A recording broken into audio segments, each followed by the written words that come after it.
আমাকে তার ভয়ে আমার গ্রামে পথ চলতে হবে, এই বাংলাদেশ করলাম আমরা? এই বাংলাদেশটা আমরা করি নাই।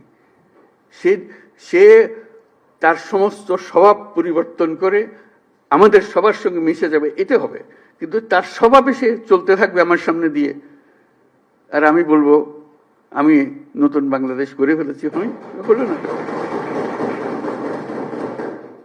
যাদের কারণে, যাদের ত্যাগের বিনিময়ে দেশটা আজকে নতুন বাংলাদেশ বলার সাহস পাচ্ছে, তাদের জন্য দেশ কি করতে পারে?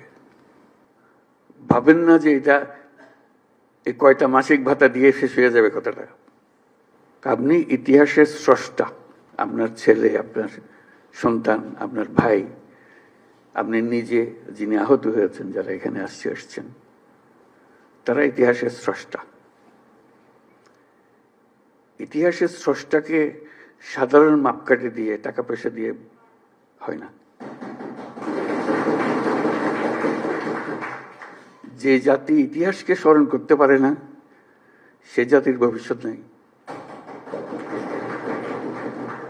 আপনারা হলেন সেই জ্বলন্ত জীবন্ত ইতিহাস। যে জাতির পক্ষ থেকে আজকে আবার সুযোগ পেয়েছে, শুধু এই স্বীকৃতিটা সবার পক্ষ থেকে আপনাদের কৃতজ্ঞতা জানানো। এটা মনের বিষয়, এটা কোনো টাকা পয়সার, কোনো প্রাতিষ্ঠানিক কোনো বিষয়ের বিষয় না। মনের থেকে এটা হতে থাকবে